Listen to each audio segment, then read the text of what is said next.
Hello, Rachel. Hello, Ryan. How are you? Good, how are you? I'm feeling like I'm a child of the egg. That's how I'm feeling. How about you, Rachel? How are you doing? Good, I'm just taking care of my glommet egg. Your globbit egg? Globbit egg, yeah. My favorite piece of industrial goo. Rachel, we are the YumYumPodcast because of the iconic line of dialogue from Star Trek Discovery. Yum yum, a line that came out of nowhere yet is stuck in our hearts forever. Pivotal moment in our lives and in pop culture. What a change it was. It was the turning point for civilization. It is when everything changed. But we... Perhaps that was the true dawn. Yeah, true dawn of the third age of mankind. Yeah, and we are covering Babylon 5 episode by episode from a rewatch perspective, so that does mean we are going at it from the spoiler viewpoint. So if you have not seen the show, make sure to do so. Rachel, before we introduce our egg-sucking mammaloid guest, I'm keen to know who in this episode, which is episode 10, Believers, was the one most likely to have uttered yum yum if written by the Star Trek Discovery writers. Bob Jakar's there. He is there. But it doesn't feel right for where he's at. He's very sassy in the episode, though. He is very sassy. He has his finger right on his face. Yeah, he's so fed up. It's wonderful. I think it's a fun of her. Ooh, I am... When she's out. Sassily cranky at Sinclair for not letting her go out into fights? No, when she's just like... Killing people? Yeah, when she's killing all of the raiders and she would just be like, yum, yum. My bold selection for the yum yum candidate. It's a very tough episode because this is a heavy episode. You're not looking at anyone thinking, would they say yum yum? But I think it's Dr. Hernandez when she gets that steak. Because she clearly won the fucking bet in the end. Yeah. I owe you a steak dinner. Why? You won the bet, remember? You dared me to prove you wrong. But we've made a bet between you and I, Rachel. A stake is at claim here about our guest and where they're going to fall on the episode that we're talking about. We are joined by a returning star of the podcast, Julio from the Contrarians Podcast. Hello, Julio. Hello. Yum yum. I have a disagreement with both of your takes on that question. I have a different character. I think it's clearly Franklin. Dr. Franklin would be saying yum yum. Yeah, there's a moment in the episode where he just looks so happy with himself, so satisfied. He's cocky. Yeah. He's cocky. Yeah. I think that there could be a case for Dadja as well. Oh, the dad? He seems he seems pretty solemn, though. A little too solemn. But he does love those scrolls. So he might be yum yumming about them. Julio, you're here, you're joining us, you were on a previous episode for Star Trek Discovery, we've dragged you in for a Babylon 5 discussion, but please tell us all what you do on your podcast. Well, we do not talk about Babylon 5, except for that one time, Ryan. No, we talk about movies. We focus on movies that are either really high or really low on the Rotten Tomatoes website. And then we just offer the opposite opinions. So if a movie's fresh, we talk about it as if it was a rotten movie. And if a movie's rotten, we talk about it as if it was a fresh movie. Coming up in the future, you and your other podcast co-hosts from the other show are coming to do a Sylvester Stallone rotten movie. And I can't wait. That would be exciting. Yeah, you guys have done a plethora of movies and you guys have tackled them with your format of being contrarian to the Rotten Tomatoes viewpoint of it. Whether you genuinely agree or not, it's always entertaining. I especially like the ones in which you are forced to like a movie that is terrible. Most notably, Hancock of recent times was very fun. I recommended that one. I actually recommended that as a Patreon exclusive, but Alex decided it needed to be a main feed event, so that's his fault. So I am curious to know, we've heard previously you on the show your relationship with science fiction to some degree, with Star Trek, but what is your relationship and history with the television series Babylon 5? It's almost non-existent. I mean, I knew very little about Babylon 5 growing up when it came out. I I remember it being sort of parallel to Deep Space Nine, which I also haven't watched. And so in my mind, I knew those were the two sci-fi shows about a space station. And I'd seen a couple episodes of Deep Space Nine. I hadn't seen any of Babylon 5.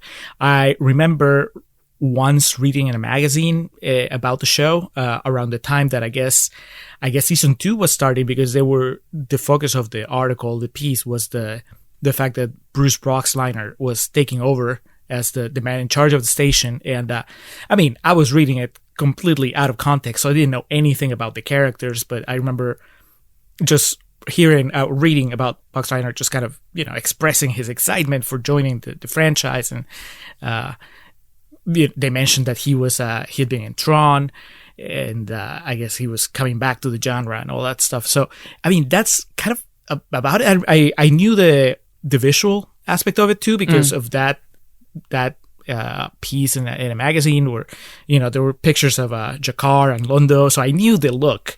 But that's pretty much it. And I knew that it was created by JMS, by Michael Straczynski, who I knew from his comic book work at Marvel. So I had that sort of entry point, because, when he took over some Marvel titles, it was a big deal, because they were like, oh, the guy that wrote Babylon 5 is now writing comics. And but that's about it. I mean, it's one of those things where, like, I knew it as part of pop culture. In my mind, I was always like, okay, I might get to it someday, same way that someday I might get to Deep Space Nine. And really, once again, much like your show kind of put me on the fast track to catch up with Star Trek Discovery, just you guys are once again responsible for me finally jumping into the Babylon 5 waters. Yeah. I just finished season 2 a couple days ago, last night actually, and so yeah, I'm all in. I'm just powering through. Yeah, so I'm just curious. So you just said you didn't really know much. You knew some disparate elements. You knew JMS as a writer for his comic book work, not so much his TV work. So could you just briefly tell us what it has been like watching B5 thus far for you? Like what has it been like for you? So it's been going in, I had this expectation of it being it feeling a little bit like a product of the 90s, as far as the just aesthetic and the acting and all that stuff. Like a few years ago, and I think I mentioned it last time I was here on your show, that I did a rewatch. I started a rewatch of TNG, and like the first season of TNG is really hard to get through, and I'm like, it can't be as bad as that.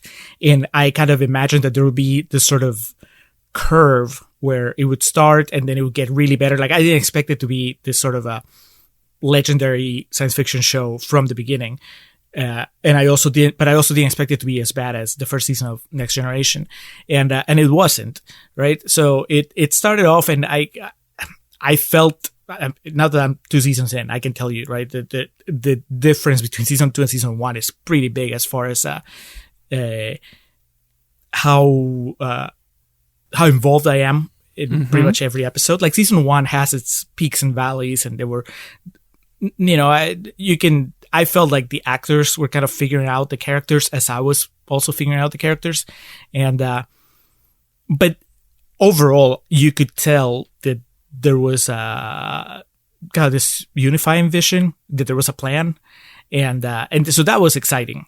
And, knowing, I mean, I had the advantage, or I guess the advantage of knowing also that there was this big shakeup at the end of the season. I knew that basically Sinclair was not going to be in charge of Babylon 5 by the time that we got to season 2.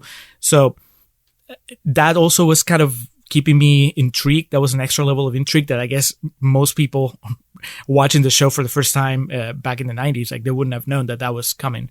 But yeah, it's been, I mean, I want to say it took me, maybe 10 episodes to be just to where I was all in and I really cared. I felt like I was in tune with everything that the show was trying to do. But those first 10 episodes or so, I mean, they're not bad television. Again, no, they're not varying in quality. TNG season 1. No, nothing's as bad as TNG Season 1. And talking about the 10th episode, we are actually covering the 10th episode, which is Believers. I actually have the DVD description in front of me because who needs IMDb's descriptions? Those are weak in comparison. We are going to be hearing what what the DVD summaries is of this. The interpretation is as such. Medicine versus faith, and Sinclair must decide. The station's vital neutrality policy is at risk if Medical Chief Franklin performs an operation to save a child but violates the ancient alien religion of the child's parents. That is the episode. That one wasn't as silly as previous DVD descriptions, but it does was grab to the your point. attention more than the IMDb one does, though. It does make it sound like this is way more of a Sinclair story than it is a Franklin story. It may be your responsibility, but it isn't your fault. This is a tough situation for everyone. That doesn't make me feel any better. Nothing will. It's a child's life. Rachel, what's been your take with this episode in the past, and how are you currently? I remember on the first watch, I was just like, why is Ryan making such a big deal about this episode? I was like, really? Like, is it like that much of a big deal? And under my breath, I'm whispering, dead kid, dead kid, dead kid, dead kid. Yeah, because like you were like, oh, we're almost at Believers. We're almost at Believers. Yeah, like it was like Deathwalker and Believers back to back, and you were like, we have to watch those one after the other. I'm not waiting to watch. I'm not waiting to watch these. I can't remember how I felt about it overall. I remember someone being like, yeah, that was sad. Now I am sad. But I remember being like, well, yeah, I feel like that's the way that Babylon 5's universe would deal with this situation. It wasn't going to Poorly. be... He would deal with it poorly. It wasn't going to be that, like, Franklin disagreed with the parents and then disobeyed their wishes, and then they accept their kid with open arms. Yes, this isn't the Star Trek moralizing in which we are always on the side of the Doctor, like Crusher is, and it's that damn evil people who we hate. Those bastards. We saw that, like, kind of potential version of that when we had Londo's experience with the lovebirds. Yeah, in one of the previous episodes. Yeah, of like he found a way to make that work.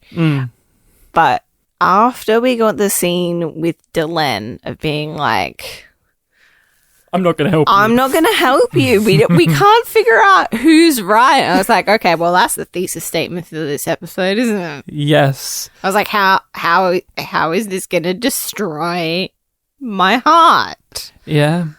Julio, what about you? What was your history and dynamic with this episode?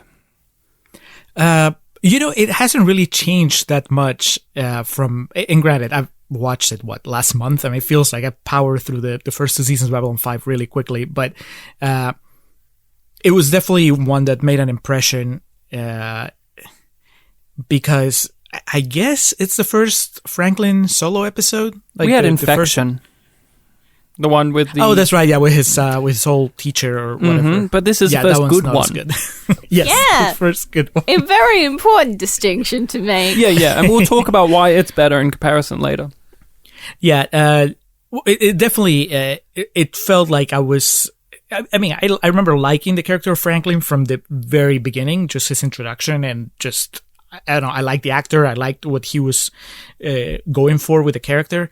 And I guess this hasn't changed from the first time I watched it to my rewatch earlier today, which is that the portrayal, the way that the episode portrays Franklin is very unflattering.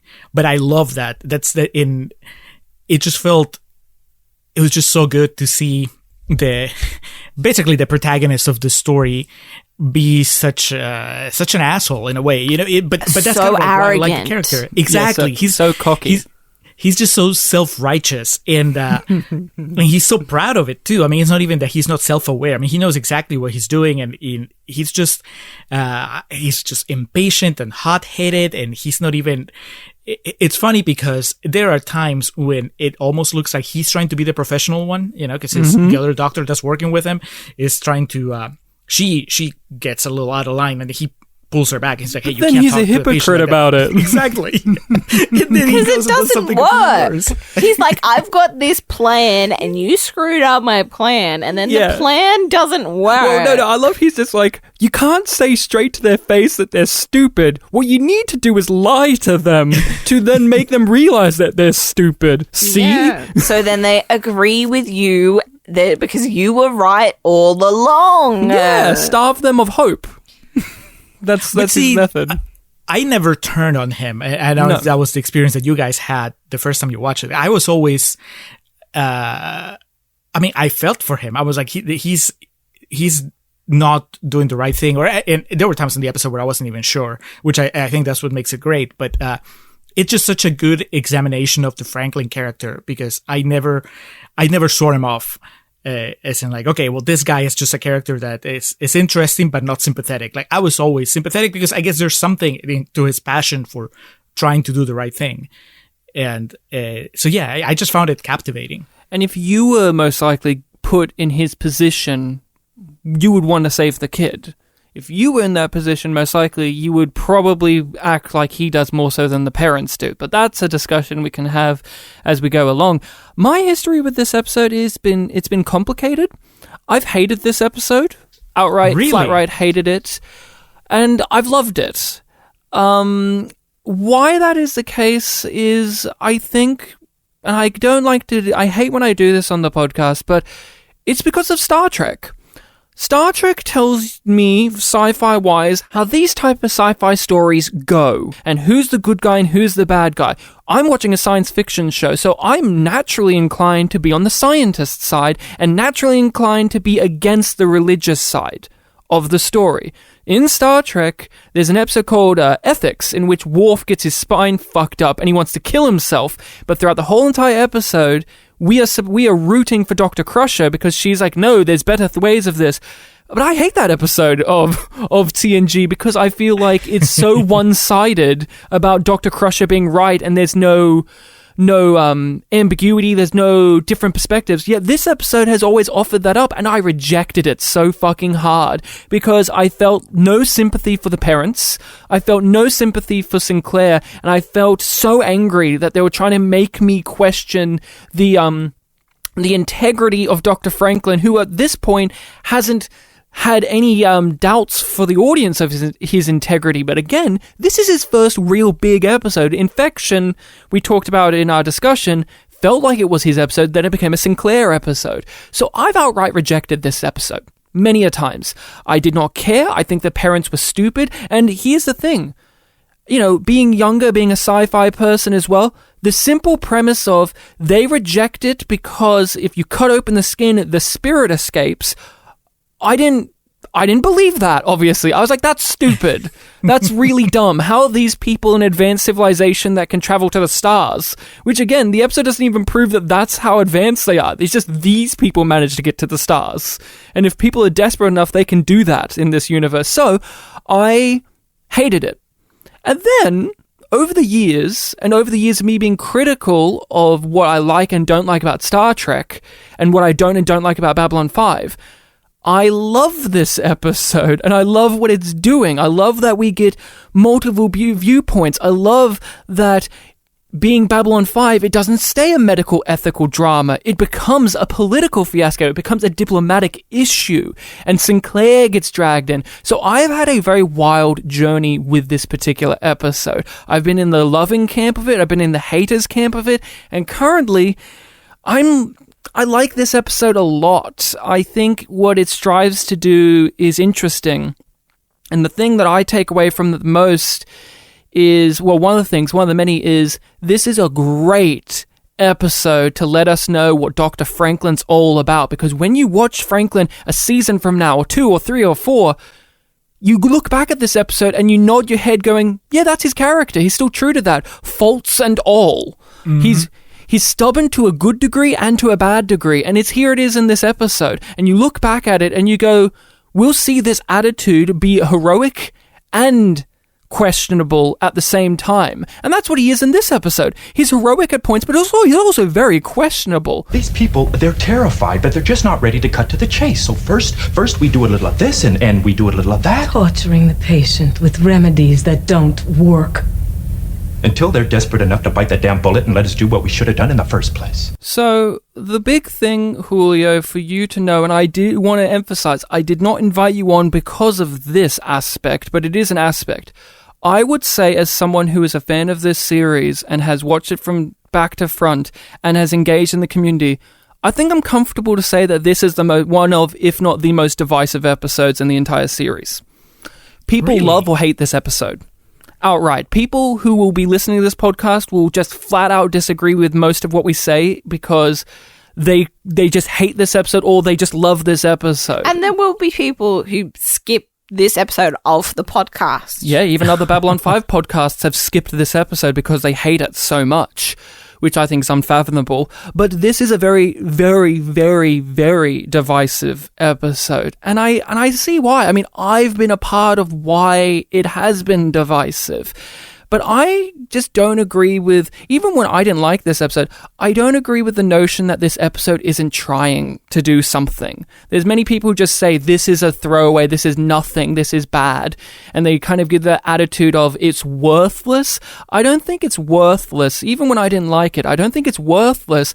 I think when I hated it, it was just all of those things I said of like things that I simply reject. But having seen the show, and Julio, you've seen a season ahead. Rachel, you've seen several seasons as well. Is this against the show? Is this episode against what Babylon 5 would explore? No, I don't think that it is. Julio, what do you think? No, it feels of a piece. I think it's a good Babylon 5 episode and a great Dr. Franklin episode. I think, having watched 2 seasons now, I want to say there's at least 3 Franklin episodes that end with him just completely defeated. And right before we go to the end credits, he just looks miserable and walks away with no hope for humanity. And this is one of them. This is one of those fucking episodes. He gets crushed so many times. And it is interesting to think, I'm like, from the perspective of people who are like, oh, this is a waste of time. Because I'm like, but it tells you exactly how different people and as a representative of their races think about these issues. And it's just like, well, the Nana like, well, it doesn't benefit us. We don't give a fuck. And Londo's like, well, money. Yeah, if you pay me enough. And Kosh is like, dude, they already did it to me and that precedent's already started, baby. Like, and then I love Delenn being like, see, my faith is against your faith. And they're like, I thought you were so smart, but apparently you guys are religious? That's so unfair. That's so unfair. And then they're like, and you, Sinclair, you're going to side with your fellow humans. We don't have faith in you because you're a fellow human, which was like the dumbest thing to do because he's like the best guy. Yeah. And Sinclair being like, yeah, like it's my decision and I'm really uncomfortable with it, and everybody keeps on shoving it back onto me. Nobody else wants to deal with it, and I know that I have to deal with it because like I'm in charge. Yeah, I see. But it would be nice to not be alone. Yeah, and Garibaldi's there to say, hey, you know, I know you're alone, but I am here to bounce off of. And Sinclair's just like, yeah, but you can't actually be there. You know, like, you know, this is still bigger than you. I have to do this on my own. But what I love about an episode like this is that reputation of being so divisive. We are all fans of big franchise shows like Buffy or Star Trek, and there's always that one episode that is like splits the fandom. There's always that one episode that people either love or hate. And see, I find those really interesting because I watch them and I'm trying to figure out like, what both sides are and if there is an in-between or what. I find these type of episodes to be the standout ones that I think about the most. Like, there are episodes I like more than this, but I won't lie, I've thought about this episode of Babylon 5 probably the most out of any of them, because it is such an interesting pitch. It's so different to other sci-fi, and also just because it is an antagonistic episode. It is sitting right there looking at you saying, are you going to buy this? Are you going to follow this journey? Are you going to be against Franklin at any point? Are you going to be for Sinclair? Are you actually going to consider the parents' point of view at any point? And I find that so entertaining. There are other episodes that I love so much more because of what they do for the metaphors and the themes and the grander narrative and the character arcs, but I do think about Believers a lot. I think about this one a lot. I think about what an impact it made on the audience, and I would love to be me again, to watch this episode for the first time not knowing anything about it, and seeing if I watched it today not knowing anything about it, what would my reaction be? And that's why I also wanted to invite you on, Julio, because you have no you aren't impacted by any external factors outside of myself talking to you, and I didn't really talk to you about this episode that much. Yeah, I went in blind, which was great. I mean, I've gone through most of it blind, most of the run so far, which has been quite a blessing because you don't really get to do that very often these days.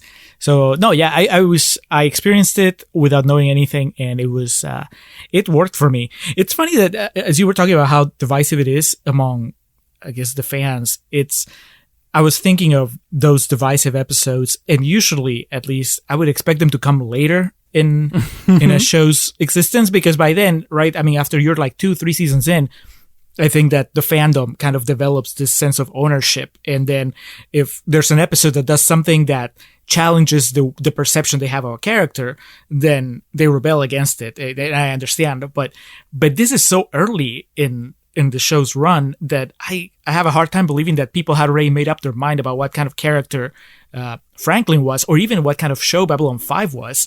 Yeah. So to hear that it has to be kind of a retroactive thing. I think that maybe people watch the show all the way to the end, and then they just decide that they don't like this one because I guess it doesn't really add to the mythology. I mean, is that it? I don't. I think we also have to factor in people don't like sad episodes sometimes. Like some people don't like episodes in which the kid dies. Yeah, some people will not forgive an episode for doing that. They will just see that as just irredeemable. Yeah, and when I watched this on its own, again, I only had season 1 on its own for a few years, I hated it because I felt like it was an assassination of the characters and the overall theme of the show, and the fact that they thought they thought they could make me think in any way about the religious side in any way outside of me thinking it was stupid, and I scoffed at that notion. I'm like, these guys think that the soul is trapped in the skin. They're idiots. Meanwhile, I love the episode in which an old man traps souls in a glass bowl.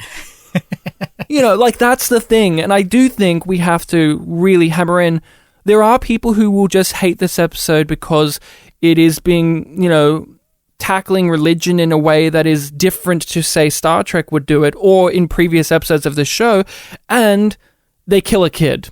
I think a lot of people get turned off because they kill a kid, and people cannot comprehend why the parents would do that. Oh my God. You did it. You did it.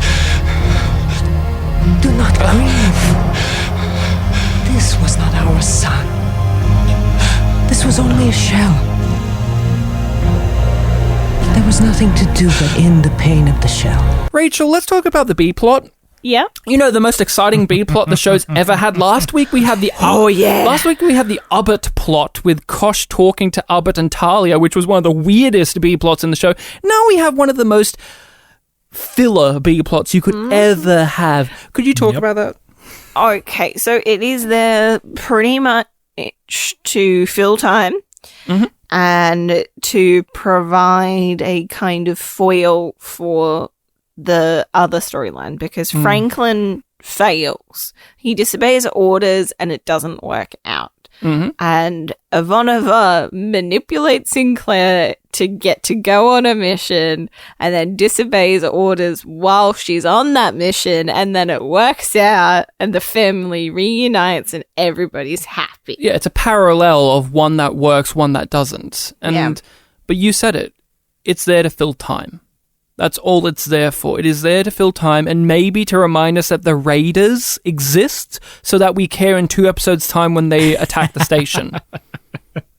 That's it. That's it. Like I've tried to listen to other people talk about this B-plot in any favorable light, but there is no favorable light. It is there. Like, I think literally the writer was told by JMS, we have to put in something else to pad this out. And then they just put this in, like JMS put this in. Yeah, like it does the job. I like the banter that Ivanova gets to have with Sinclair and the way that she gets on the mission. And then it's just like shots of her in a stupid little harness. Yeah, I'm like, we don't even get to see really what happens when she's like, oh crap, all of these raiders. It's just like cut away. It's like, we don't have the budget for that. We don't have the budget. We don't have the budget. And also, the only other... We're going back to the thing that you are meant to care about. The only other minor thing that I like about this, and it's only very minor, this is a little building block of Sinclair's ongoing arc of being a far less reckless commander. In a previous episode, like in the very first episode of this show, he would have gone out. Like, he would have been the one out there in the ship doing the shooting. And we've had that episode, the previous Big Franklin episode, Infection, that question why he would do that. And since then, he hasn't done that stuff. And in this episode, he defers it to the person who would do it, Garibaldi. And then he's like, well, Ivanova can do it. That's the only little thing I like is it's an ongoing little thing of of Sinclair not being the risk taker that he made himself to be in those first few episodes. That's it. Julio... There is a carryover and it matters. Yeah. Julio, the B plot, the most exciting plot ever? Oh, no. I actually think that you're being too generous. Actually, Rachel might have been too generous as well. Because I didn't care the first time I watched it. And rewatching it this time, I was actually a little annoyed.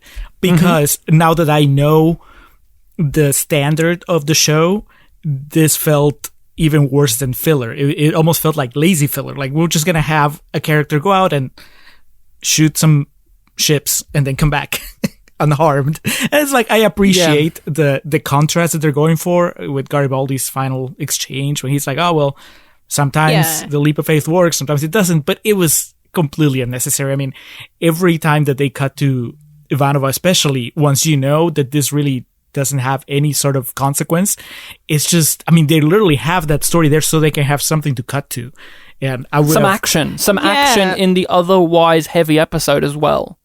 Yeah, but they could have done something. I mean, I didn't even feel that it told us anything about Ivanova as a character that we didn't already know, or that we don't learn down the line in much better ways. So I was a little surprised that she only had she was bragging about only having over 100 hours of flight.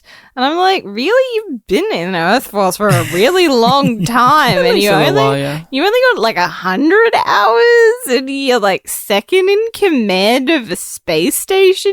Well, she's in admin most of the time. She's just stuck at CNC in her console. She's stuck with Corwin up in CNC. Everyone's favorite character, Corwin, the guy that's always in CNC, and they interview him in that one ISN episode. That was great.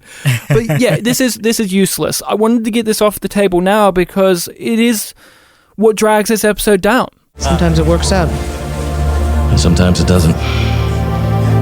It's a long story. Come on, I'll fill you in. We've already discussed on the podcast, you and I, Rachel, about this, but for those who haven't listened to those previous episodes, I think it's good to touch upon it again, where we land on what we think of the soul and the spirit. I don't believe in it. I don't believe in the soul. I don't believe in the spirit, but I'm not against these things being explored in narratives. In fact, I find it very, very fascinating to watch. Again, I'm specifically not really that religious. I've had a Catholic upbringing, but I'm not really invested in doing it in my everyday life, but I like seeing these kind of stories explored.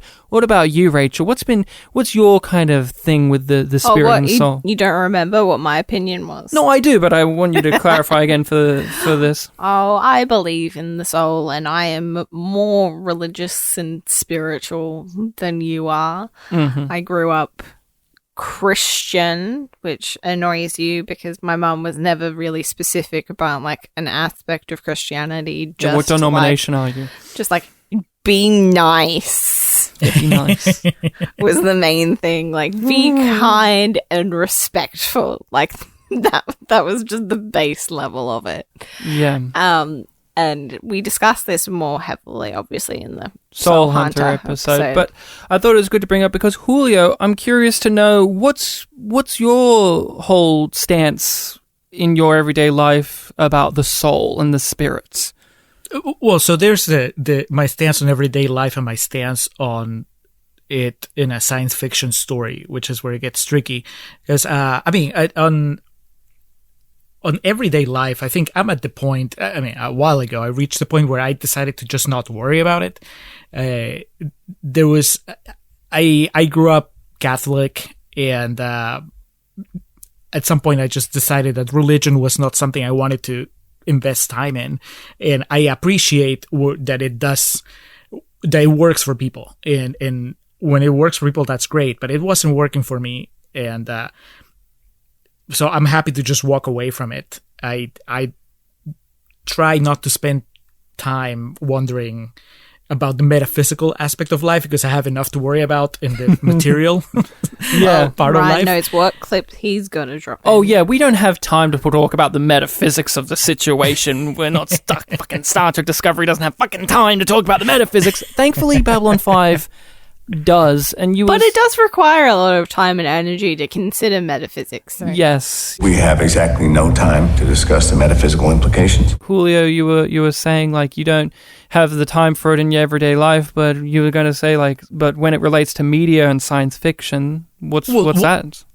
It just needs to be integrated really well in the show, and that's one of the things that I think Babylon 5.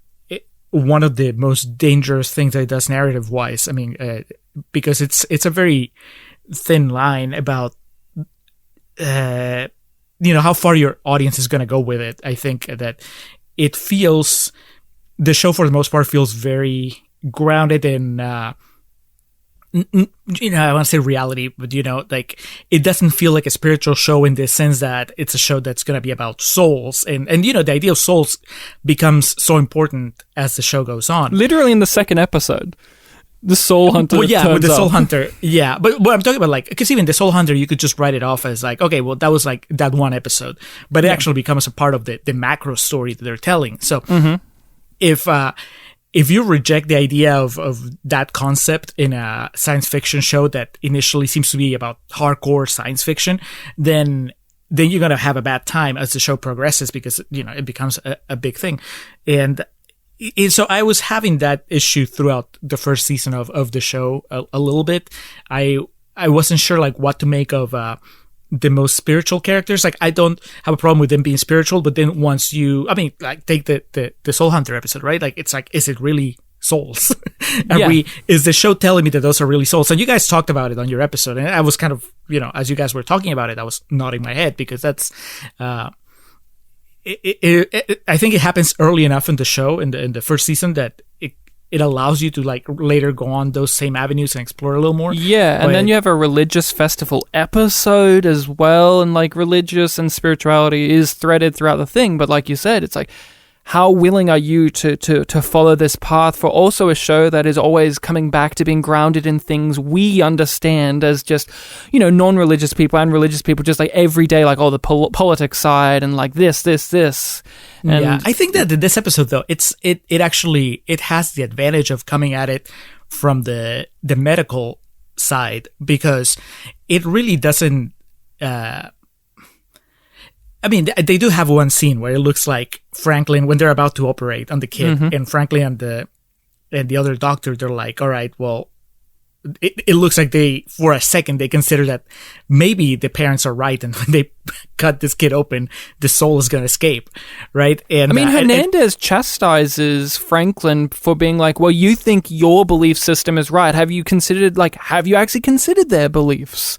Like, what happens if they are actually right? But even if they were not right, I think that's the brilliance of it, that even if they're not right, they believe they're right, and they have a right to have those beliefs. So it really doesn't... It's a little bit about whether Franklin could actually harm the kid by physically, metaphysically harm him by having this operation, but it's also about the psychological damage that's going to happen to this family. And the cultural damage too. Exactly. And so to me, that makes it so that the soul element of the story is not the only thing that, that's at work there. I just wanted to note that I think that the show does a pretty good job at making it really specific that, like, this race's beliefs are this, and they're not claiming that it's universal. Yeah. And for the most part, yeah. Yeah, it's just like, we are the children of the egg, and this is our situation, and this is what we're dealing with. Yeah, you weren't born of the chosen or whatever the kid says. You aren't one of the sacred children, so it's different for you. But we are the sacred, so it matters to us. Yeah, and I think that that's a very skillful thing that they've done there, because it stops you from spiraling that story out. Yeah.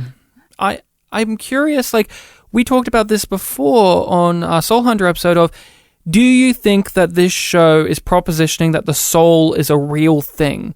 And I think that it is always leaning towards the possibility of it, but it has enough skepticism. It has people like Franklin, people like Garibaldi, and several other factors that are always nudging you and going, yeah, but that could be false, that could not be real.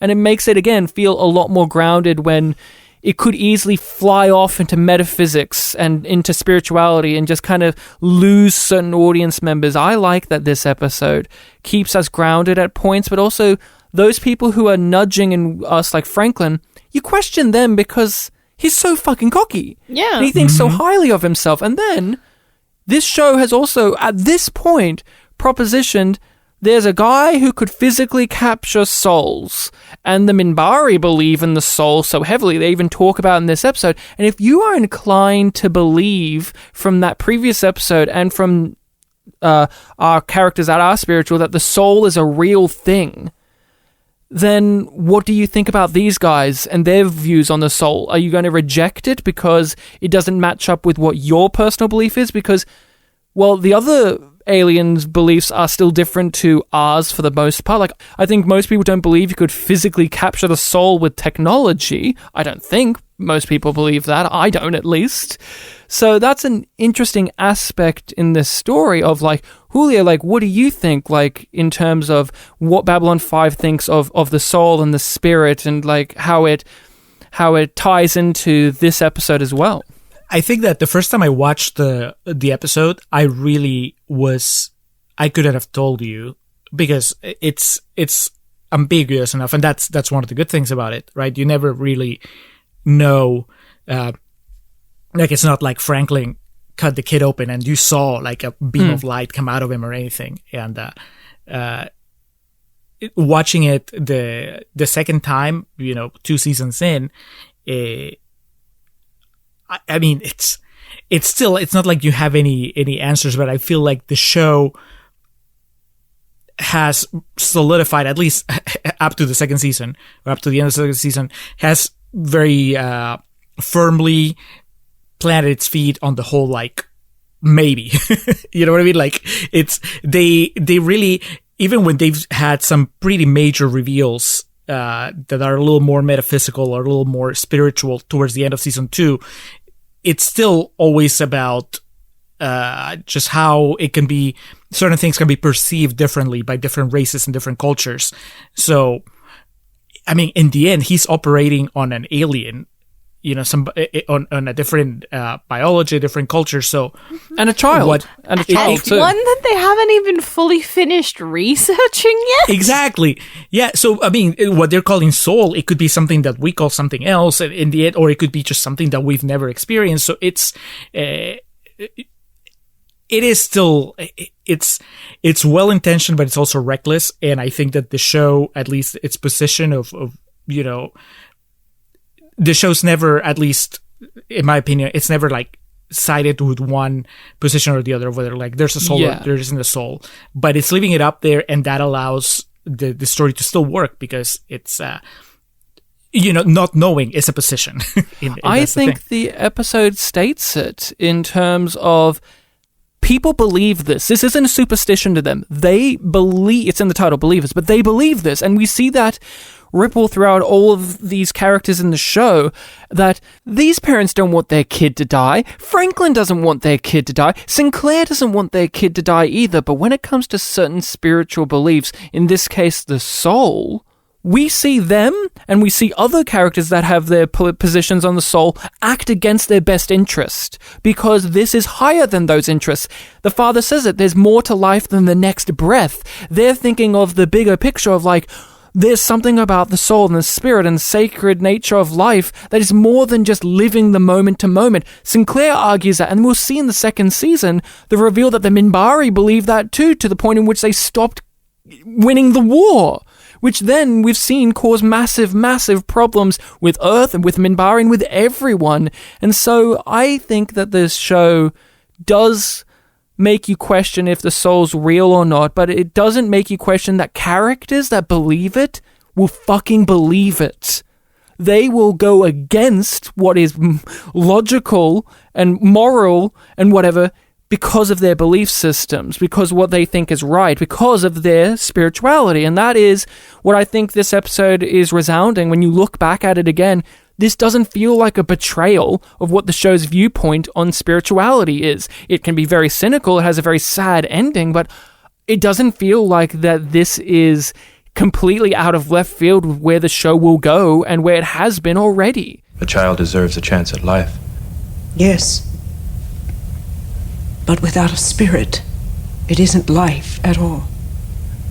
You know that. We're talking about all this stuff, but do you think the parents have a case?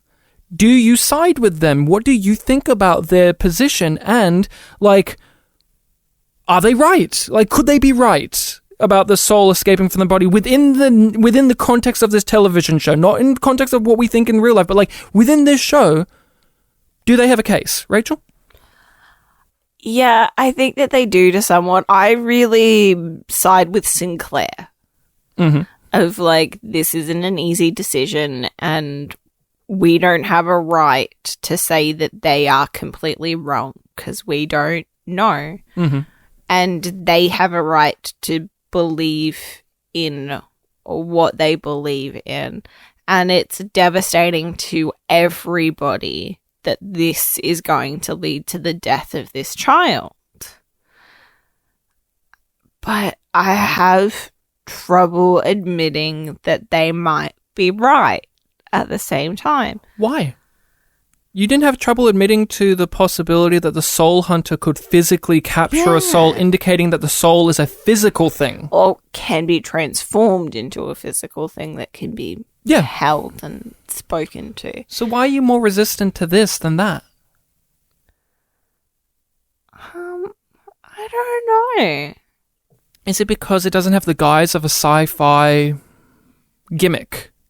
Like, when you're watching a sci-fi show, you are willing to buy into, this guy has a laser beam that can capture souls because I'm watching a sci-fi show.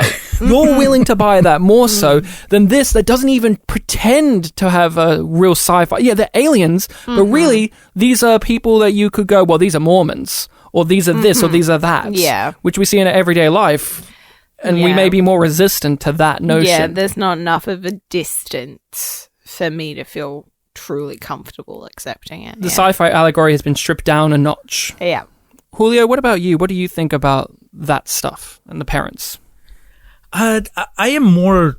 I think I find it a little easier to not side with them, but definitely see their point of view, because it's...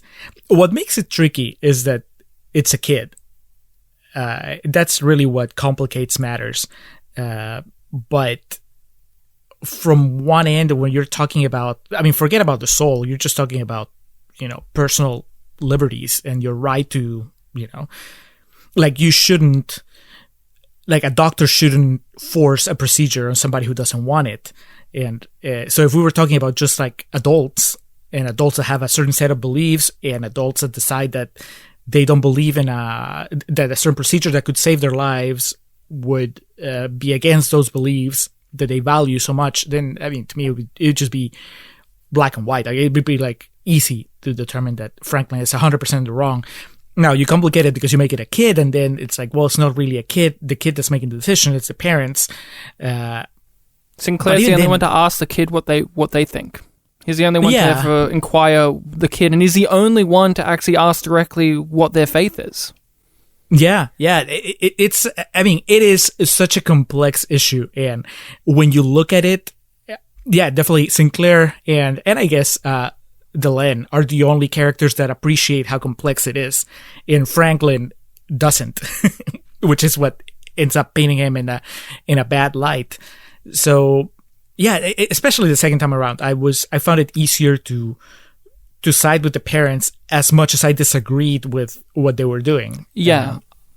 Of course, I don't believe in their belief system. Of course not. But I think if I'm willing to believe that a guy can capture the soul with a piece of technology, which I also don't believe you could do, I don't think it's as silly to think that they believe that the soul can escape the body via cutting it open. If you can capture it with a fucking laser beam, I think it's reasonable to think that in this world there will be people who believe this. And that doesn't mean I do, right? But I can buy that they do. And I think it is complex because, yes, it is a kid. He doesn't have free will. And when he is asked what he thinks, the kid is a spiritual kid. He doesn't want his soul to be removed from him, but he doesn't want to die either, and that's what makes it a really tricky situation. That's why you see why Sinclair makes the decision he makes.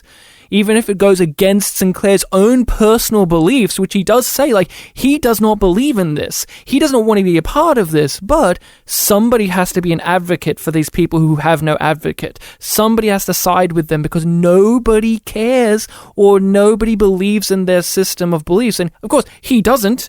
No, I don't think anyone really watching this show does, but it is nice to consider it for a moment. And the show, Franklin considers it for a moment. Hernandez considers it for a moment because it is about, like, what do you believe? Why do these people believe these things? What makes a religion false? If any religion is right, then maybe they all have to be right. Maybe God doesn't care how you say your prayers, just as long as you say them. What if there's no God at all? Is that what you believe? I believe in saving lives. Without life, the question is meaningless. But life has to be more than just a pulse beat. This becomes an issue bigger than the child's life itself. It becomes a diplomatic red tape fiasco.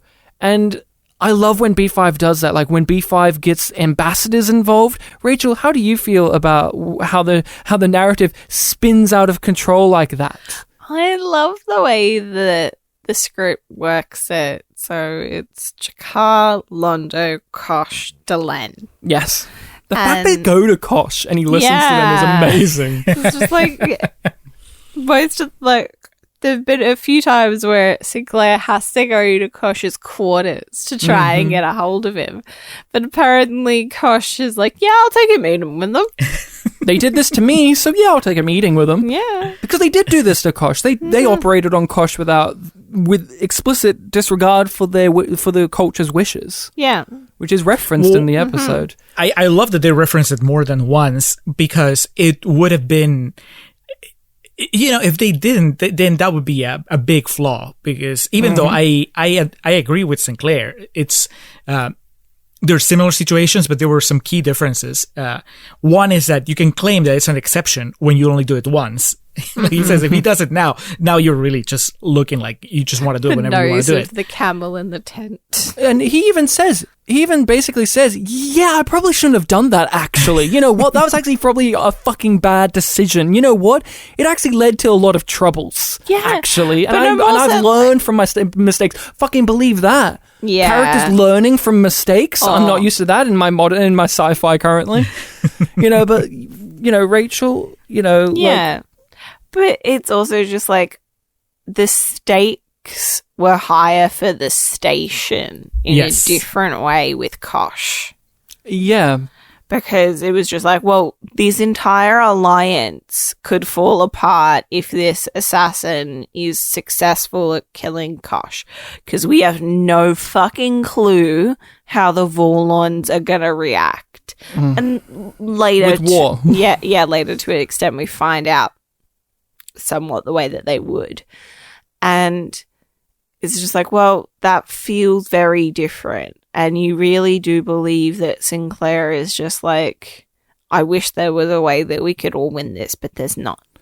But doesn't that feel particularly sad, though, that because Kosh is a person of influence, a person of power, from a culture that they know and fear and respect of influence, that's a bigger deal than this race that nobody knows and nobody cares about, and they're insignificant and no one will support them. The way that they kind of package that idea up is this would be a lot simpler if you had an ambassador aboard. And all of the ambassadors that they talk to disregard them in ways that are representative of their characters, but the whole of the episode, which is, you are small, we don't care about you, you're weirdos and nobody cares, Like, fuck off. I think it's Jakar who's like, I hadn't even fucking heard of your race. You don't serve 2 days ago. You don't serve our benefits, and it's like, but that's damning though, right? Because isn't that kind of sad? Like, do I believe in their beliefs? No. Do I want Franklin to operate? Yes. I really love the way that it does reflect what each of those, the ambassadors' races, believe and what they sort of worship. Yeah. Because the nuns want power, so they care about power. But they're not foolish about it. They're like, we're not going to entangle ourselves in the affairs of others willy-nilly. No, like, we could lose power over this, so it's not a gamble that we're going to take. And the Centauri care about prestige and wealth, so that's what they go after. The Vorlons value control. Mm-hmm. It's like the domino pieces have already fallen and you are one of them. Just abide by that in principle and just fucking accept it. Like, you are just part of what is going to happen. You're an ant. Yeah. And you're going to get stepped on, so accept it. Specifically a pebble in this one. Yeah, a pebble. And then Delenn is like, yeah, look, I just believe different to you, so I can't help you. It's not my place to judge. I'm not... We figured out a while ago that, like, we shouldn't fuck with other people's beliefs. Unless they're the soul hunters, because we hate them. Yeah. We're hypocrites too. Unless they're the humans, because we believe them to be our brethren. Yeah, hypocritical of that stuff. Julio, you have anything further to say on all that stuff? Well, I think that the only other aspect of it, though, was that you kind of have to consider the greater good, and that is that in the end, as sad as it is, when this kid dies, that's where it ends. And in a situation like the one with Kosh, the repercussions of Kosh dying, of Sinclair not meddling, would have affected a whole lot more people. So I think that is part of it too. I mean, do you think that Sinclair, what if this kid's death would have presented a danger to Babylon 5? What if him dying would meant that maybe some sort of virus would spread throughout the station, or him dying meant that some other culture would take issue in the Clear War? I don't know. If you were talking about those kind of stakes, do you think that Sinclair would have made the same decision? Yeah, it's a tough one to say. I think he would. I think at this point in his story and what character he is, I think he would have. There's many times in which Sinclair is faced with the big issue of even going up against Earth government, and he'll choose the little person. He chose the workers and the workers' strike, for instance. I think Sinclair would find the way to wiggle to it, because he believes in the Babylon 5 motto. He says as much in this, like, nobody else is, but I will. Like, he knows him choosing this, the kid is dead. He asks Franklin that, like, even outside of, like, if it would cause harm to the bigger station, like the station as a whole or not, his decision, he says it like Pontius Pilate, I am deciding the fate of a child's life, and I am deciding basically to kill this child. And he does it anyway because somebody has to stand up for these people's rights and somebody has to uphold the morals and the ethics and the general values of what Babylon 5 is supposed to be, which again, we see throughout the show questioned again and again and again if Babylon 5's whole entire point is relevant and if it's even possible. Is peace, is cooperation, is any of this actually possible to do? And Sinclair's there week to week to see if it can be. Have to honor the beliefs of the parents. Otherwise, Babylon 5's charter will be compromised. And the station's ability to function as an independent meeting place for all the different races in the galaxy will be destroyed. You're just gonna let him die. For God's sake, Doctor, do you think I want to do this? I have no more choice here than anybody else. I have to be the advocate for the parents because no one else will. I want to talk about Dr. Franklin himself. This is why I chose you for the episode, Julio, because you were Mr. Let's do the Hugh episode of Discovery because he was in it for like 2 scenes. And I love Hugh, and Hugh's like a great character, and you know, the whole defense of scenes. Hugh, the whole defense of, see, it's okay not to give him a character for like 40 episodes and then give him like a monologue in the opening credits or whatever, makes him a good character. And I thought it would be interesting to have you on because Franklin isn't a major, like he's a main cast member, but they are willing to not have Franklin be in stories and not to give him a lot. And my argument is he is a much more defined character than Hugh Culber has ever been. And this episode, we're 10 episodes in, this is one of his first big episodes, and yet I understood who this doctor is and what he's all about and why he's in the show. What's been your viewpoint and journey with Franklin? I think that I would rephrase it, or I would tweak your comparison. I would just say that he is a more interesting character than Hugh, because Hugh is pretty bland. He's been bland through 90% of his screen time, and Franklin. I mean, it's kind of like what I was saying at the beginning. To me, the main thing in this episode is just the kind of unapologetic depiction of Franklin as a deeply flawed person, and that is memorable, and that hooks you, that makes you want to see more of him. You know, he's just every way that we've described him, you know, too cocky, self-righteous, rude, hot-headed, but he's also really smart, and you can tell that he's selfless, and he is actually trying to do good. So all those contradictions. Yeah, he has convictions. He's passionate. So yeah, I mean, it's all kidding aside. Of course, he's a much more successful execution of a doctor character than Hugh. And a character. Yeah. And as a character, I mean, who would I rather watch in a story? I would rather watch Franklin. Now, would I want to see how Hugh would have dealt with this crisis if he were to, you know, be put he would have smiled and nodded and let the kid die. No, he would have just asked Michael to figure it out. Yeah, no. Yeah. Oh yeah, that's it. You got it. No. That's the case done. You're forgetting that. Oh, he would have solved it off screen. Yeah. Not only that, but he would have invented a piece of technology off screen. Yeah. that solves it off screen. That we didn't know he could do. Yeah, that doesn't require him to be cut open. But I mean this sincerely, and Rachel, I'd like you to touch upon this because we've been talking, you know, in our previous show where we talk about Star Trek Discovery. Hugh is not in a lot of... He's not always there. But Franklin's not always there. And here we are, 10 episodes in. Hugh Culber appeared more in the show 10 episodes than Franklin has 10 episodes, and yet one has a character, and one didn't. Yeah. Well, why is that the case? Like, how come Babylon 5 can do that and Discovery can't? A part of it is quality over quantity. Mm-hmm. It matters that Franklin is there when he's there. He's there for a purpose and fitting a need within this story, and they make him feel like he's a person. Mm-hmm. He does more than smile and nod. There's more layers to the performance that bring out certain lines in the dialogue. So it's a very symbiotic relationship between the performance and the script. I think it's as simple as from the drop, with one conversation or one scene, or in this case, one episode, I could tell you their belief system and why they believe it.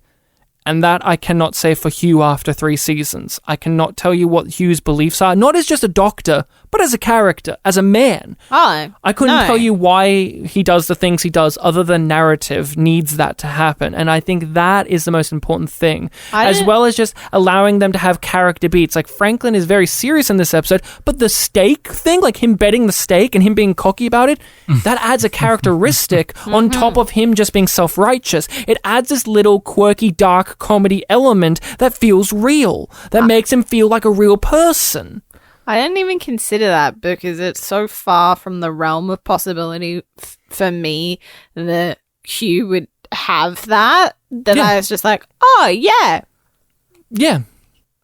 But I'm like, oh, well, that's not going to happen, so there's a possibility that didn't come to my mind. Yeah, and I was curious, like, Rachel, we've talked in the past, like, Franklin, when you were first watching it, on and off. Yeah. Not too sure. This is the big Franklin. This is the one where you know whether you're on board for this character or not. I mean, he does get a child killed at the end of it. Yeah. So that is a big, like, but you know whether you're going to be on board or not. He got the child killed because he didn't want to see the child die.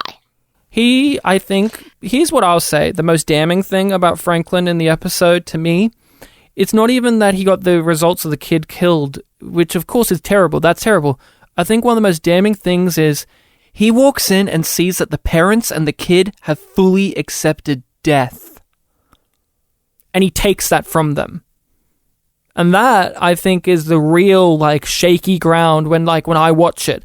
I see that family and they're crying, but they're happy. They're fully embraced that this kid is going to die.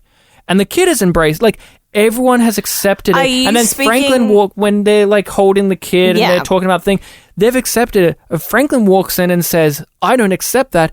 And he takes that acceptance of death away from them and hands them a thing that they are afraid of. To them, a demon.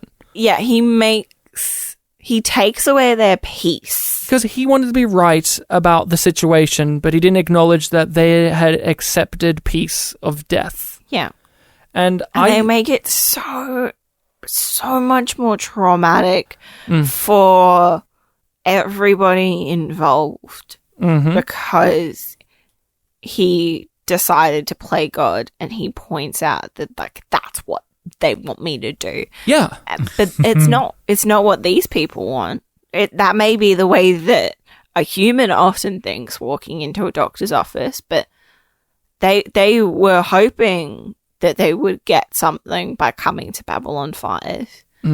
But they dealt with it. They came to peace with the death of their son. And Franklin took that away from them. Yeah. And he disregarded everything everyone wanted just for what he wanted to do. And that's a tough thing to sell a character, but it sold me. I thought he was great. I loved this character when I saw this episode because, again, Star Trek would never do this. Yeah. And I like that he was a character with open flaws that he knew were there, but he had an interesting narrative to explore that. Because, again, I agree with him. I want him to succeed. But there are those things where it's like, but would I do that? Or, you're being extra cocky there, Franklin. But it's not against his character. No, and I think loved those flaws. Like, he's a character that I love him because of his flaws. I love that he's not the morally upright Mr. Doctor man who looks it down at you and be like Dr. Crusher in Ethics, in which he has the big speech at the end where he tells the parents that they're wrong and he's right.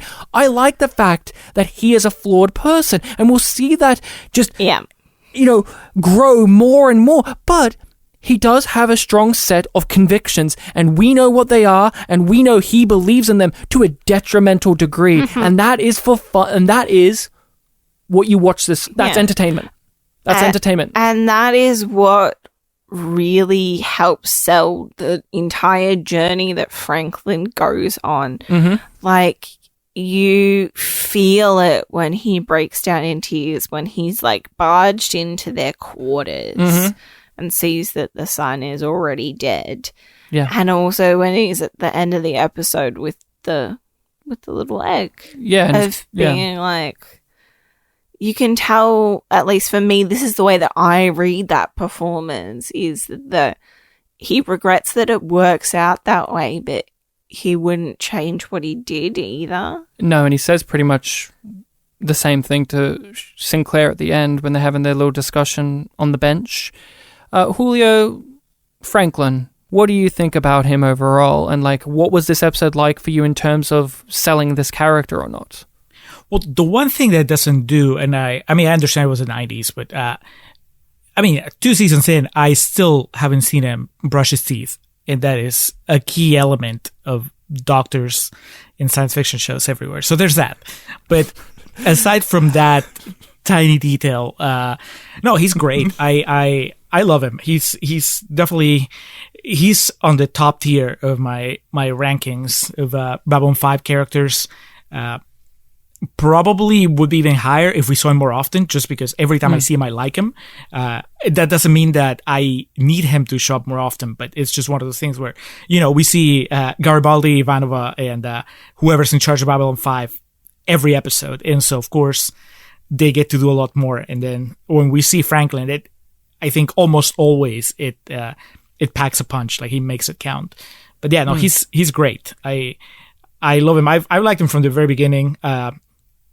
I even liked him in the infection episode. I mean, I don't think the episode was very good, but he was.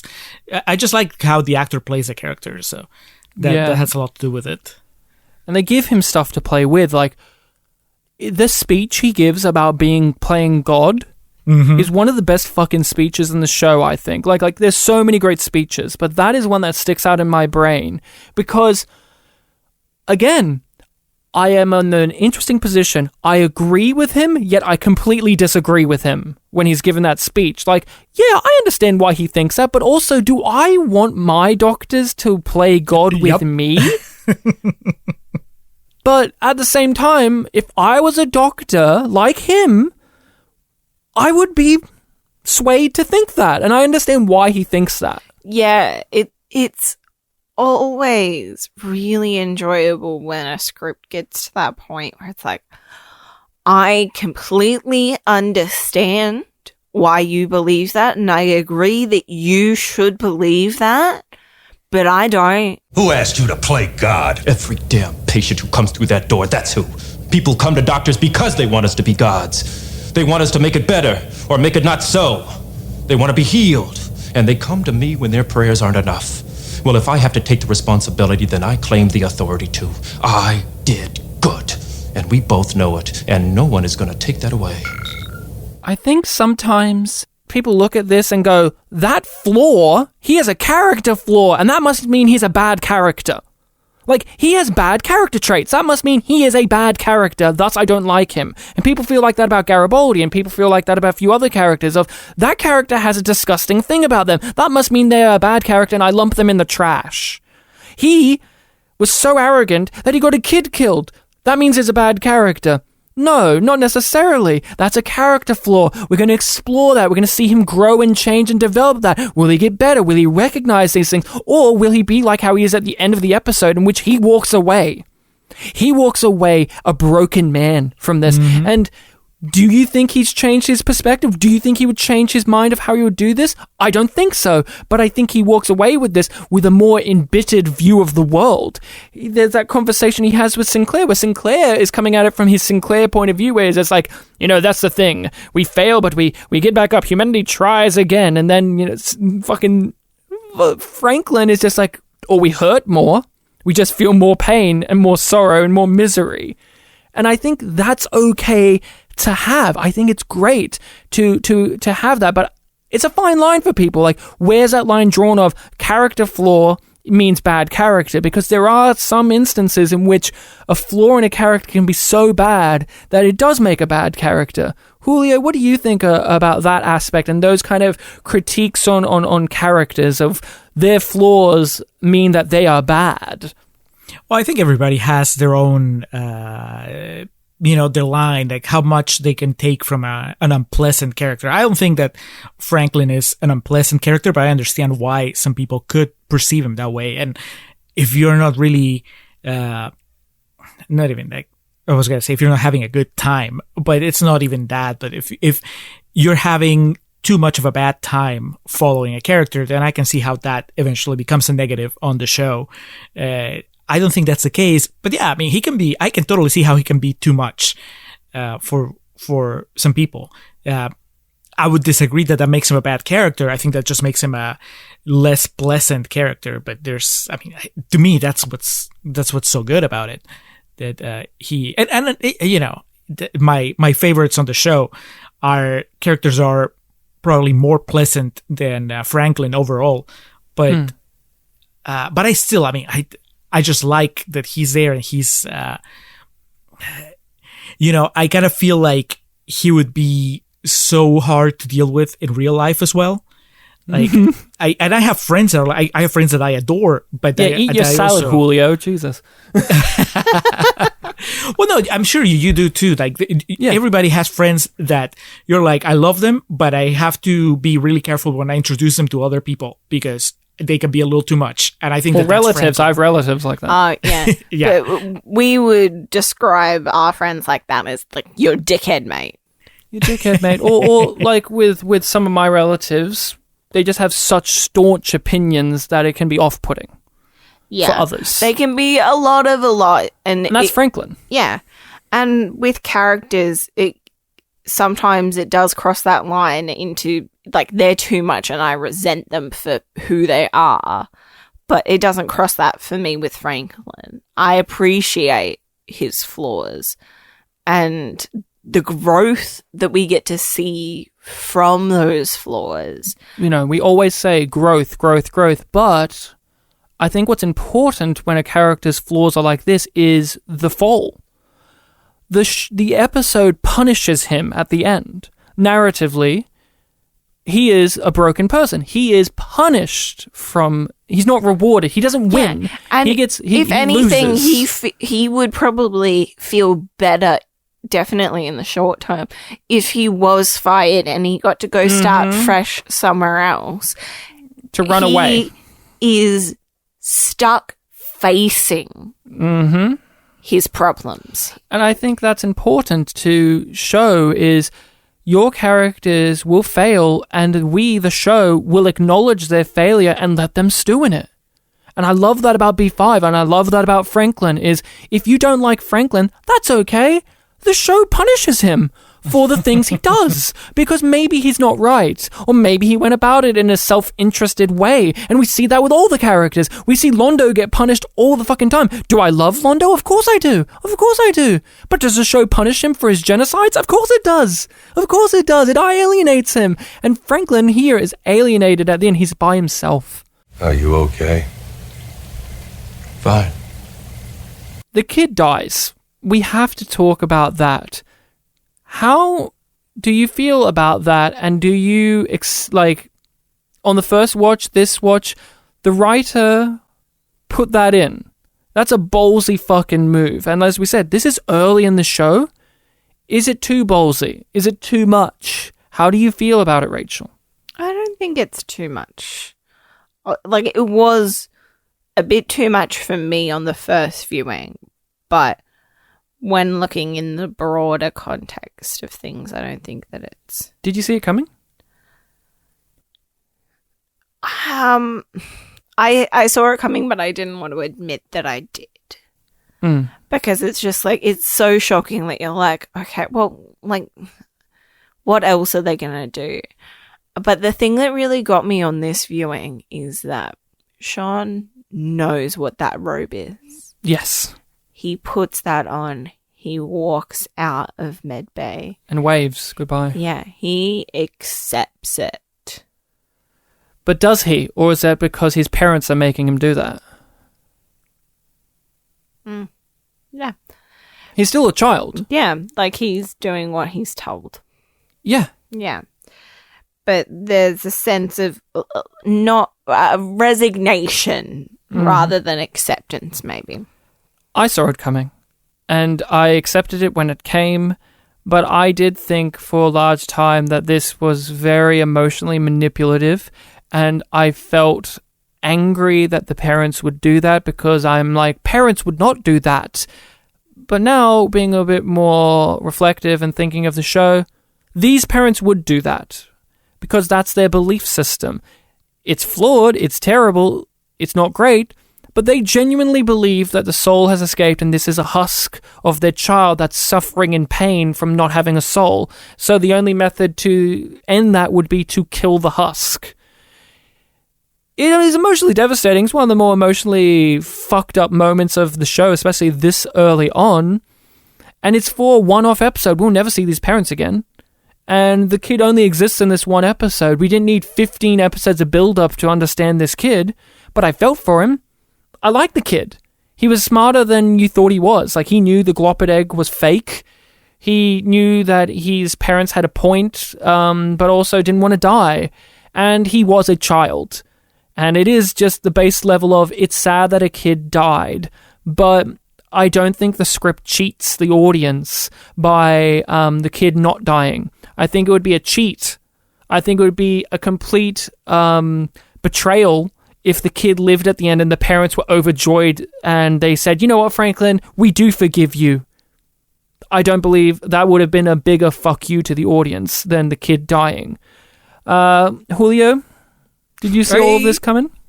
Well, in the sense that I always felt that was a very real possibility that the kid could die.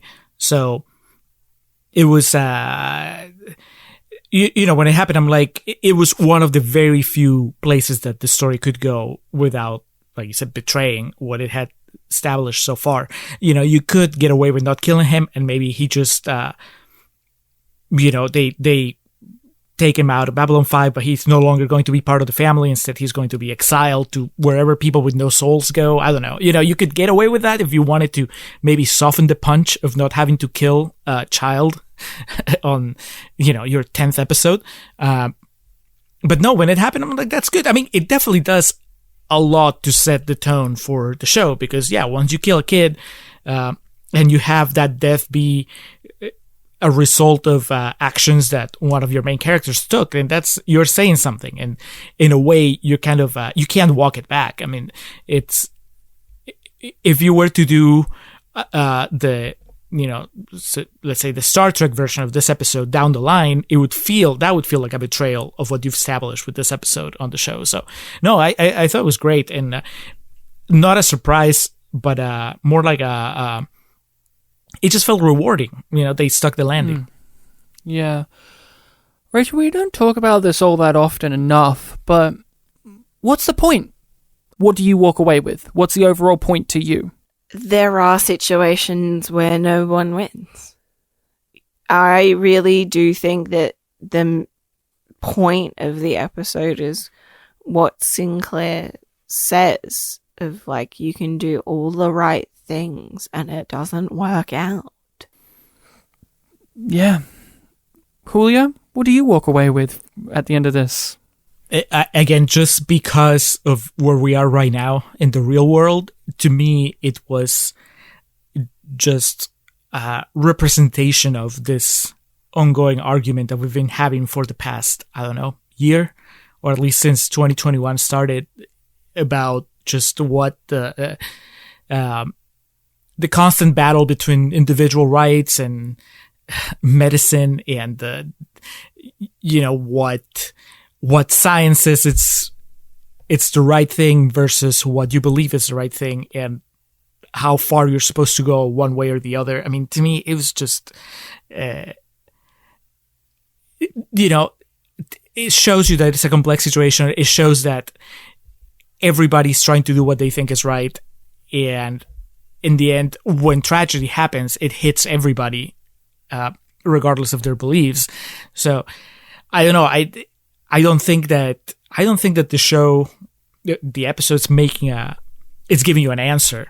You know, I mean, in a way, yeah, it's what Sinclair's saying. You know, sometimes there's nothing you can do. Sometimes it just sucks. But I think that even beyond that, maybe because of the circumstances in which I watched it, to me, it even felt more like there's a lot to this conversation. You know, you can't paint the other side as entirely bad, because, you know, and you can't be as cocky and like just convinced that you're in the right as Franklin is, you know, because you just have to tread carefully when it comes to other people's beliefs, and when you're talking about things like their health, and it's such a thorny conversation, and the fact that they managed to dramatize it in 40 minutes, to me that's great. That I don't know how much that was in the writers' minds when they wrote it, but it definitely, when you watch it today, it just plays like that. Like, hey, this is a conversation that needs to be happening.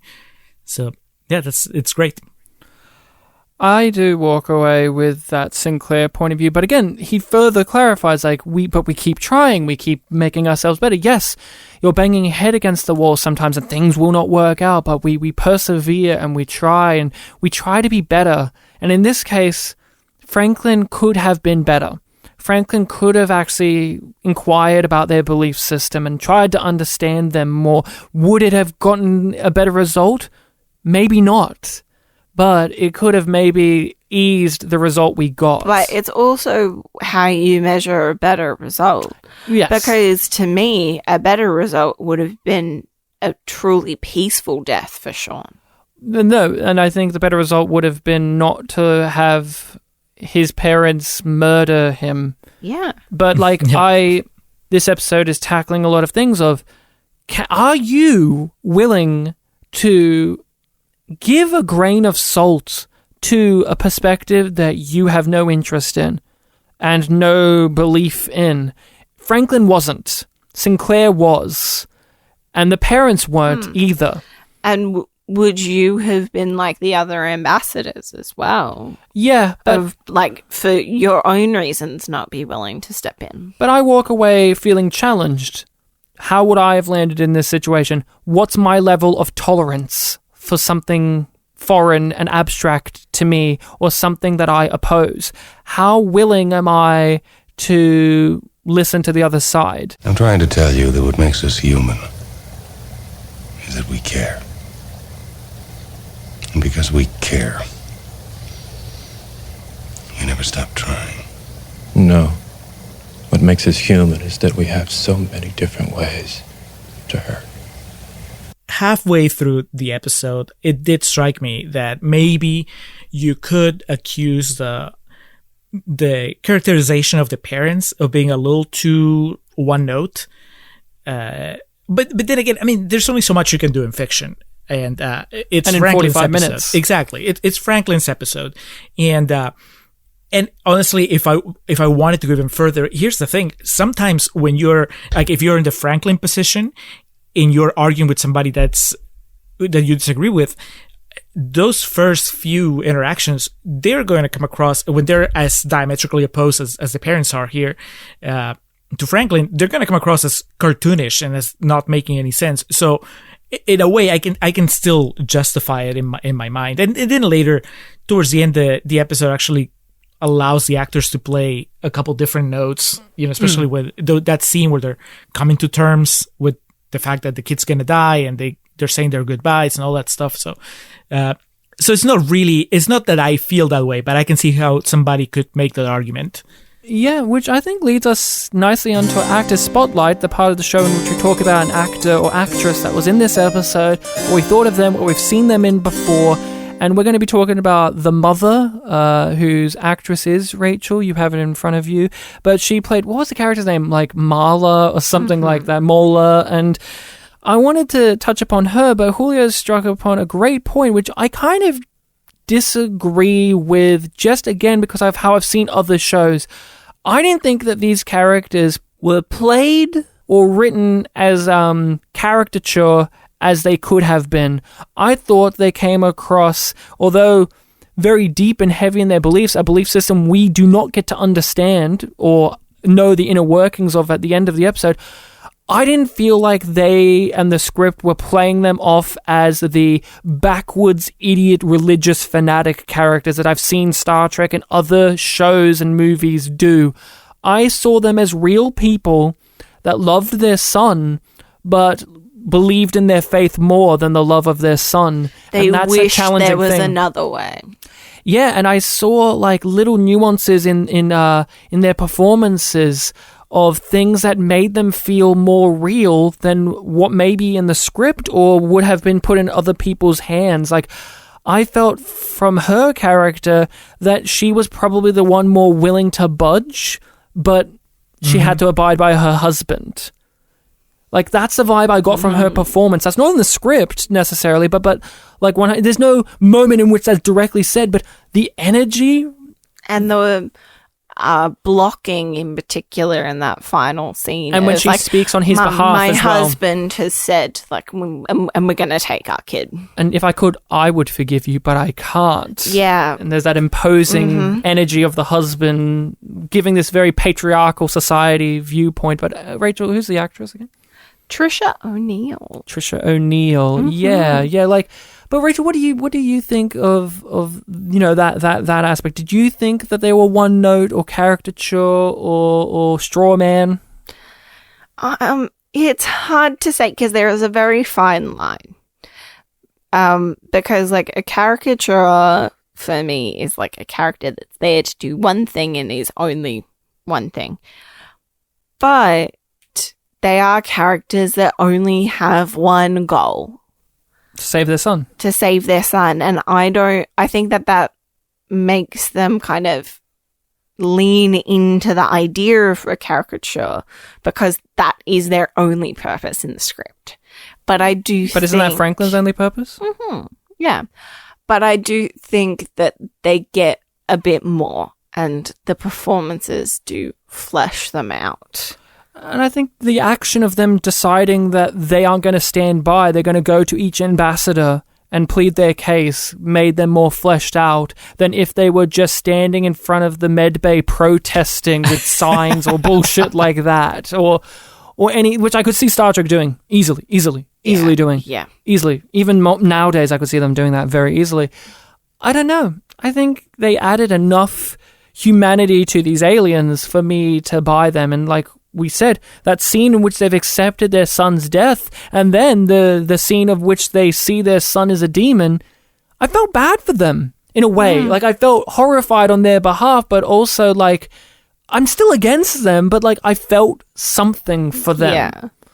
Which, if they were lesser, if they were just more strawman-y, I would be like how I was when I originally watched this, where we were being like, Franklin has to deal with these fucking religious people, and they're stupid. You know, they should have been fighting over purple and green instead, you know? That type of thing. But I think they had a little bit more layers. But let's talk about Trisha O'Neill. Julio, what did you think of her performance in this? And have you seen her in anything else? I haven't seen her. Well, I might have seen her in anything else. It just, I wouldn't remember her. I looked through her filmography, and she's been in a bunch of shows that I've watched. I've watched almost every episode of Matlock, almost every episode of MacGyver. Once upon a time, I couldn't tell you now, just by, if you gave me the plot synopsis. I was like, I didn't see Once Upon a Time listed in his credits. In her credits, yeah. In her credits. But she could have been there. She seems to be like a lot of genre movies. And then on Titanic, apparently. As woman. My favorite.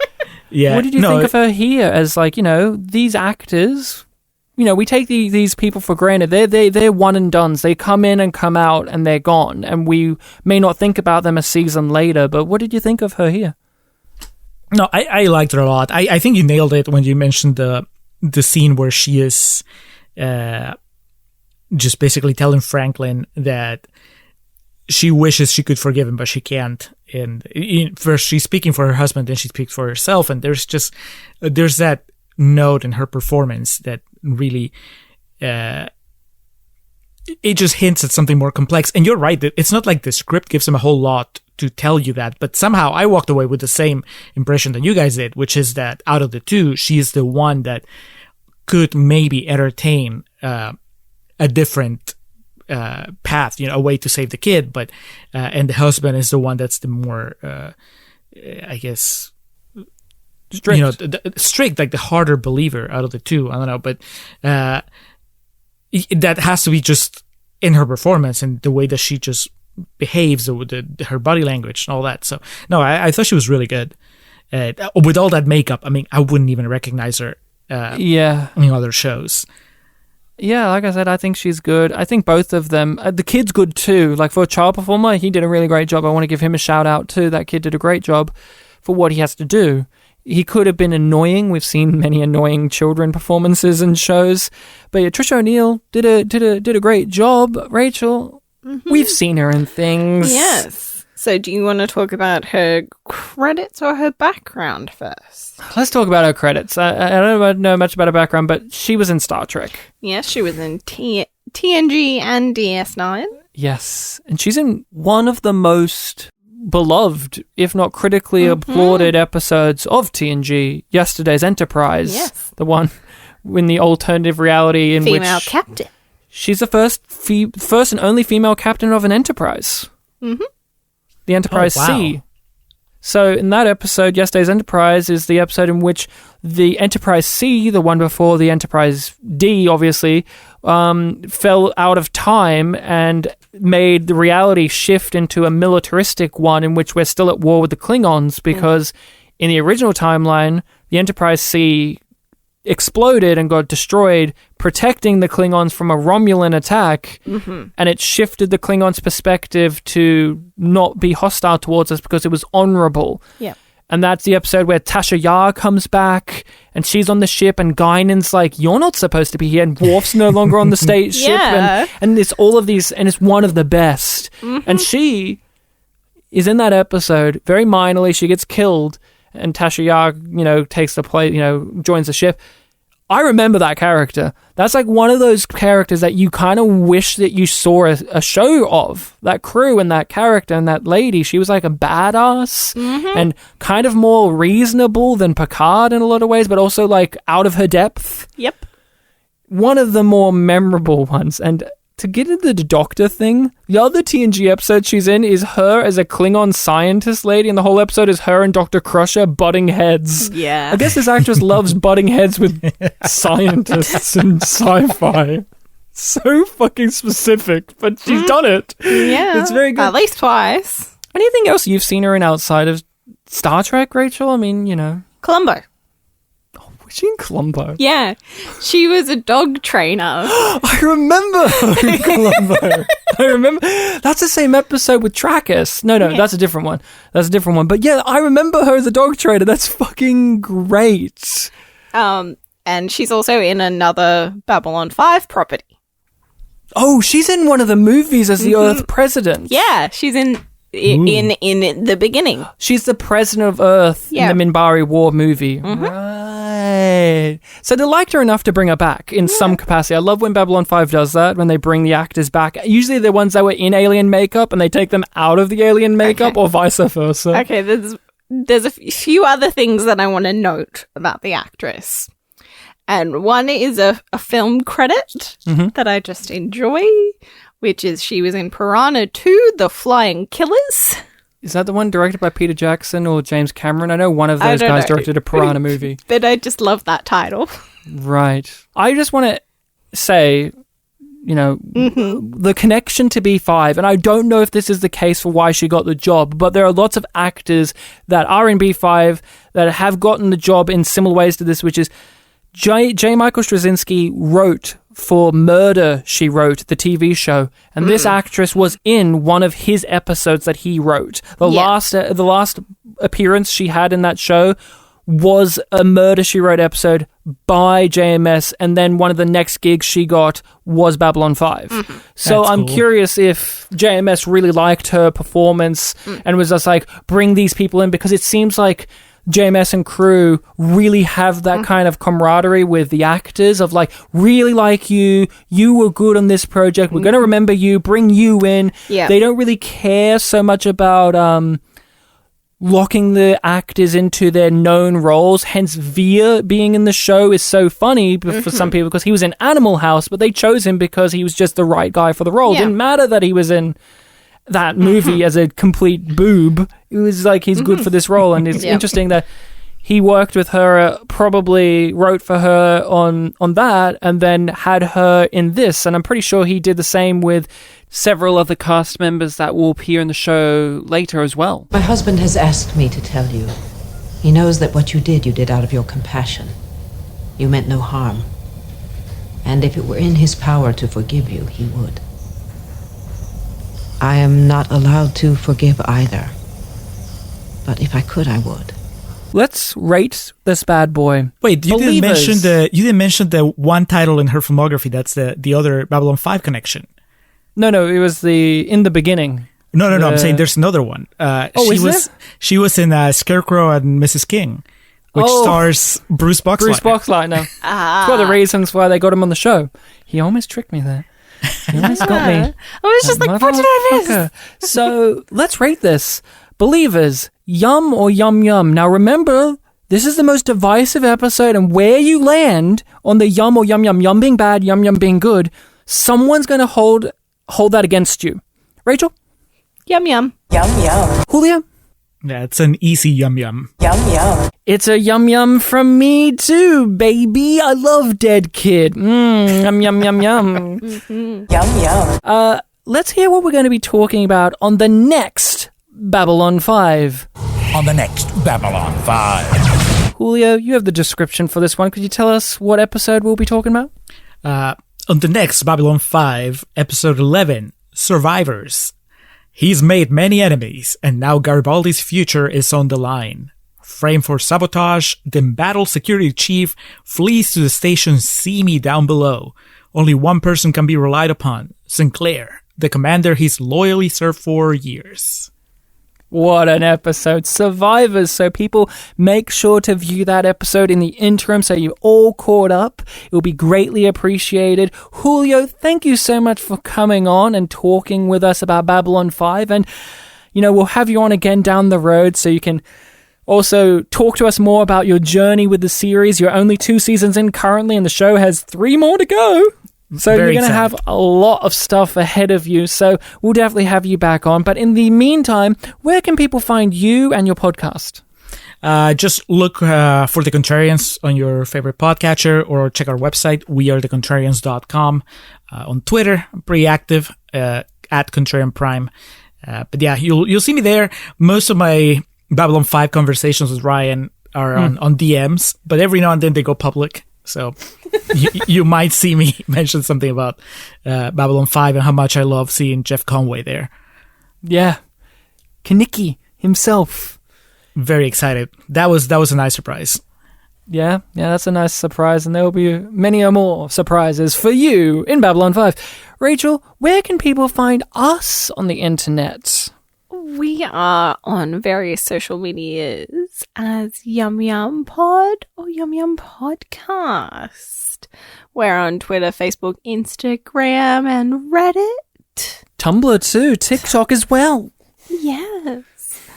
And if you want even more of us, we also have a Patreon, where we talk about the Star Trek movies. We've finished talking about them. We're going to be moving on to a different subject soon.